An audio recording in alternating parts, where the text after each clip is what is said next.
ತುಂಬಾ ಲಕ್ಕಿ ನಾನು ಅದ್ರಲ್ಲಿ ಆ ವಿಷಯದಲ್ಲಿ. ನಾನು ಅದೇ ಅನ್ಕೊಳ್ಳೋದು, ಈ ಗುಪ್ಪಡಂತ ಮನ್ಸು ಸಿನಿಮಾ ಗಿನ್ಮಾ ಆಗೋಗಿದ್ರೆ ಇನ್ನೊಂದು 10 ವರ್ಷ ಒಂದು ಒಳ್ಳೊಳ್ಳೆ ಸಿನಿಮಾಗಳು ಸಿಕ್ಬಿಡ್ತಿತ್ತಲ್ಲ ಅಂತ ಅನ್ಕೋತಾ ಇರ್ತೀನಿ.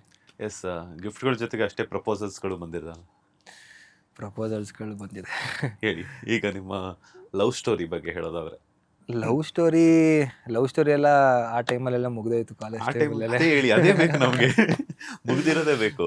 ಅದೇ ಎಲ್ಲ ಕಾಲೇಜ್ ಟೈಮಲ್ಲಿ ಮಾಮೂಲಿ ಎಲ್ಲ ಓಡಾಡಿರ್ತಾರಲ್ಲ, ನೀವು ಮಾಡದೇ ಇರೋದ? ಮಾಡಿಲ್ಲ. ಸೊ ಅದೇ ಕಾಲೇಜ್ ಟೈಮಲ್ಲೆಲ್ಲ ಅಷ್ಟೇ. ಅದಾದ್ಮೇಲಿಂದ ನಾನು ಕೆರಿಯರ್ನೇ ತುಂಬ ಸೀರಿಯಸ್ ಆಗಿ ತೊಗೊಂಡೆ. ಅದೊಂಥರ ಇನ್ನೂ ಅದು ಒಂದು ಟೈಮ್ಗೆ ಎಲ್ಲರಿಗೂ ಆಸೆಗಳಿರುತ್ತೆ.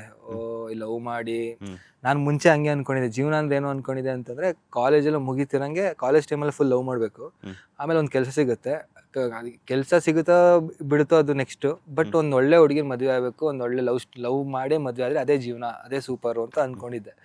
ಬಟ್ ಹೋಗ್ತಾ ಹೋಗ್ತಾ ಜೀವನ ಹಂಗಿರಲ್ಲ. ಅಂದರೆ ನಾವೇನೋ ಅಂದ್ಕೊಂಡಿರ್ತೀವಿ, ಗಾಡ್ಸ್ ಪ್ಲ್ಯಾನ್ ಬೇರೆ ಇರುತ್ತೆ.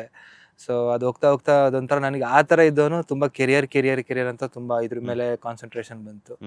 ಒಂದು ಹಂತಕ್ಕೆ ಹೋಗಿ ಸೆಟ್ಲ್ ಆಗೋವರೆಗೂ ಲವ್ ಮ್ಯಾರೇಜು ಅನ್ನೋದು ಸ್ವಲ್ಪ ಕಷ್ಟ, ಅದು ಈ ಫೀಲ್ಡಲ್ಲಿ ಇರ್ಬೇಕಾದ್ರೆ.